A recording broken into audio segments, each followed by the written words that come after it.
Kerala Blasters മാനേജ്മെന്റിനെതിരെ ഏറ്റവും കൂടുതൽ വിമർശനങ്ങൾ കേട്ടുകൊണ്ടിരിക്കുന്ന സമയമാണിത്. ഏറെ പ്രോഫിറ്റ് കിട്ടിയിട്ടും നല്ല സ്ക്വാഡിനെ ഇറക്കാത്തതുകൊണ്ട് മാനേജ്മെന്റ് പഴി കേൾക്കുന്നു. ആരുടെ ഓണർഷിപ്പിലാണ് കേരള ബ്ലാസ്റ്റേഴ്സ് എന്ന ഫുട്ബോൾ ക്ലബ്ബ് എന്ന ചോദ്യത്തിന് നിഖിലിന്റെ എന്ന ഒറ്റ ഉത്തരമാകും ഭൂരിഭാഗം പേരും പറയുക. ശരിക്കും ഏതാണ് മാനേജ്മെന്റ്? 2014 സച്ചിൻ ടെണ്ടുൽക്കർ PVP വെഞ്ചേഴ്സുമായി ചേർന്ന് ISLലെ കൊച്ചി ഫ്രാഞ്ചൈസ് ലേലത്തിൽ പിടിച്ചത്. സച്ചിനെ മാസ്റ്റർ ബ്ലാസ്റ്റർ എന്ന് ആരാധകർ വിളിക്കുന്നതുകൊണ്ടാണ് ആ പേരിനോട് സാമ്യമുള്ള രീതിയിൽ ബ്ലാസ്റ്റേഴ്സ് എന്ന് ക്ലബിന് പേരിട്ടത്. ക്ലബിന്റെ 60% ഷെയർ PVP ഗ്രൂപ്പിന്റെ പേരിലായിരുന്നു.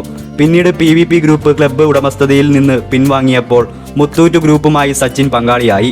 2016 ക്ലബിന്റെ 80% ഓഹരിയും ആന്ധ്രയിലെ വ്യവസായിയായ നിമഗദ്ദ പ്രസാദും സിനിമാ താരങ്ങളായ ചിരഞ്ജീവിയും നാഗാർജുനയും നിർമ്മാതാവായ അല്ലു അരവിന്ദും കൂടി വാങ്ങി.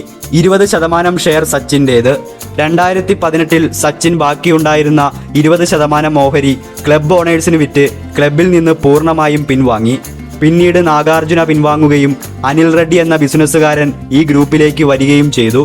2021 മാഗ്നം സ്പോർട്സ് പ്രൈവറ്റ് ലിമിറ്റഡ് എന്ന് പേരിട്ട ഈ ഗ്രൂപ്പിന് നിലവിൽ 4 പേരാണ് ഉടമസ്ഥർ.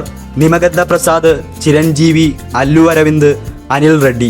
നിമഗദ്ദ പ്രസാദിന്റെ മകനായ നിഖിൽ ബി ആണ് കേരള ബ്ലാസ്റ്റേഴ്സിന്റെ ഡയറക്ടർ. മാഗ്നം സ്പോർട്സ് പ്രൈവറ്റ് ലിമിറ്റഡിന് കേരള ബ്ലാസ്റ്റേഴ്സിനെ കൂടാതെ തമിഴ് തലൈവാസ് എന്നറിയപ്പെടുന്ന പ്രോ കബഡി ടീം കൂടിയുണ്ട്. റാഡ്നിക്കി ബ്ലാസ്റ്റേഴ്സ് എന്ന സെർബിയൻ വോളിബോൾ ടീമിന്റെ സഹ ഉടമസ്ഥൻ കൂടിയാണ് മാഗ്നം സ്പോർട്സ് പ്രൈവറ്റ് ലിമിറ്റഡ്.